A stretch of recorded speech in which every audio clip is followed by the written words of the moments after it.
അസ്സലാമലൈക്കും. അപ്പം നമുക്കിന്നൊരു കുട്ടി ഫംഗ്ഷൻ ഉണ്ട് കേട്ടോ. പാലക്കാട് വെച്ചിട്ടാണ് പരിപാടി. പാലക്കാട് എവിടെയാണെന്ന് ചോദിച്ചു കഴിഞ്ഞാൽ സ്ഥലത്തിൻ്റെ പേര് എൻ്റെ വായൻ്റെ തുമ്പത്തുണ്ട് കേട്ടോ. പക്ഷേ പറയാൻ കിട്ടില്ല, ഓൻ അവിടെ തുമ്പത്തിരിക്കട്ടെ. നമുക്ക് വന്ന കാര്യം. അപ്പം നമ്മൾ മാത്രമല്ല കേട്ടോ, ആശിക്കും മന്നക്കുട്ടി എല്ലാവരും ഉണ്ട് കേട്ടോ. അങ്ങനെ നമ്മൾ പാലക്കാട് നെൽവയലൊക്കെ കണ്ടത് അങ്ങനെ പോവാണ്. പാലക്കാട് നല്ല ചൂടുണ്ടെങ്കിലും ഇപ്പോൾ മഴയൊക്കെ പെയ്തിട്ട് ചെറുതായിട്ട് കുറവുണ്ടെന്നാണ് കേട്ടോ ഞാൻ വിചാരിച്ചത്. പക്ഷെ നല്ല ചൂടായിരുന്നു. പിന്നെ ഈ പാലം അല്ല പുഴ, ഈ പുഴൻ്റെ പേര് എനിക്കറിയോ, അറിയുന്നവരൊന്ന് കമൻറ്റ് ചെയ്യട്ടോ. അല്ലെങ്കിൽ വേണ്ട, ഞാൻ തന്നെ പറഞ്ഞുതരാം. ഇതാണ് ഭാരതപ്പുഴ. അങ്ങനെ നമ്മൾ വീട്ടിലെത്തിയിട്ടുണ്ടായിരുന്നു കേട്ടോ. ഇവിടെ കുടിയിരിക്കലും അതുപോലെ തന്നെ അവിടുത്തെ കുട്ടീൻ്റെ വിവാഹ നിശ്ചയം കൂടിയാണ് കേട്ടോ.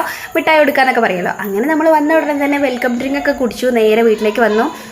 റൂമും കാര്യങ്ങളൊക്കെ നോക്കി. പിന്നെ മിറർ കണ്ട പിന്നെ ഞാനും അന്നക്കുട്ടിയും അവിടെ ഫ്ലാറ്റ് നല്ല വീടാണ് കേട്ടോ. പിന്നെ അത് മാത്രമല്ല, ബെഡ്റൂമിലാണെന്നുണ്ടെങ്കിലും ബാൽക്കണി ആണെന്നുണ്ടെങ്കിലും എവിടെ നിന്ന് നോക്കിയാലും നല്ല വ്യൂ ആണ് കേട്ടോ. ഇതാണ് കേട്ടോ ബാൽക്കണി വരുന്നത്. ഇവിടെ നിൽക്കാനും നല്ല അടിപൊളിയാണ് കേട്ടോ. താഴത്തെ വ്യൂവും കാര്യങ്ങളൊക്കെ നല്ല ക്ലിയർ ആയിട്ട് കാണാം. അങ്ങനെ മൊത്തത്തിൽ വീടൊക്കെ ഒന്ന് കണ്ട ശേഷം നമ്മൾ നേരെ ഫുഡ് കഴിക്കാൻ വേണ്ടി പോയിട്ടുണ്ടായിരുന്നു. കാരണം അപ്പോഴത്തേക്കും നമ്മുടെ വിശപ്പിന്റെ ആശം വന്നിട്ടുണ്ടായിരുന്നു. ഫുഡിന്റെ കാര്യം പിന്നെ പ്രത്യേകിച്ച് പറയേണ്ട ആവശ്യമില്ലല്ലോ. പാലക്കാട് നല്ല അടിപൊളി മട്ടൻ ബിരിയാണി ആയിരുന്നു. പിന്നെ അതിൻ്റെ കൂടെ നെയ്ച്ചോറ്, പിന്നെ ഈന്തപ്പഴ അച്ചാറ്, സാലഡ്, പിന്നെ എന്തായിരുന്നു ചിക്കൻ ചില്ലി, ചിക്കൻ റോസ്റ്റ്, ഇതൊക്കെ ഉണ്ടായിരുന്നു കേട്ടോ. നല്ല അടിപൊളിയായിരുന്നു. നെയ്ച്ചോറിനേക്കാൾ എനിക്ക് ഒന്നും കൂടി ഇഷ്ടപ്പെട്ടത് നമ്മുടെ മട്ടൻ ബിരിയാണി. പക്ഷേ എനിക്ക് ഈ ബിരിയാണീൻ്റെ കൂടെ ഒരു കായ്ച്ചാറ് എന്ന് പറഞ്ഞൊരു സംഭവം തരും കേട്ടോ. എനിക്കത് കൂട്ടിട്ടെങ്ങാനും ചോറ് കഴിച്ചിട്ടുണ്ടെങ്കിൽ അന്നത്തോടെ ബിരിയാണിയാണ് മടുക്കും കേട്ടോ. നമുക്ക് നല്ല തൈരും സാലഡും ഇതൊക്കെ തന്നെയാണ് നല്ലത്. ഒരു വിഷമം എന്താണെന്ന് വെച്ച് കഴിഞ്ഞാൽ പല്ല് ശരിക്കും കൊണ്ട് മാറിയിട്ടില്ല കേട്ടോ വേദന. അതുകൊണ്ട് തന്നെ നല്ല രീതിയിൽ ആസ്വദിച്ച് കഴിക്കാനൊന്നും പറ്റിയില്ല. എങ്ങനെയൊക്കെയോ അങ്ങോട്ട് കഴിച്ച് തീർത്തിട്ടുണ്ട്. അങ്ങനെ കഴിച്ച് കഴിഞ്ഞപ്പോഴത്തേക്കും ഇതാ നമുക്ക് ഐസ്ക്രീമും വിത്ത് ഗുലാബ് ജാമുൻ വന്നിട്ടുണ്ടായിരുന്നു. ഗുലാബ് ജാമുൻ പൊന്നോ ഒടുക്കത്തെ മധുരമായിരുന്നു കേട്ടോ. ഗുലാബ് ജാമുൻ മധുരമില്ലാതെ കഴിപ്പുണ്ടാവില്ല. പക്ഷേ സംഭവം ഒന്ന് കഴിച്ചപ്പോഴത്തേക്കും വയറൊക്കെ ആകെ നിറഞ്ഞിങ്ങനെ മട്ടി പാകാൻ തുടങ്ങിയിട്ടുണ്ടായിരുന്നു. അങ്ങനെ നമ്മൾ കൈയൊക്കെ കഴുകി നമ്മൾ നേരെ വീടിൻ്റെ ഉള്ളിലേക്ക് ഇങ്ങനെ പിന്നെയും പോയി.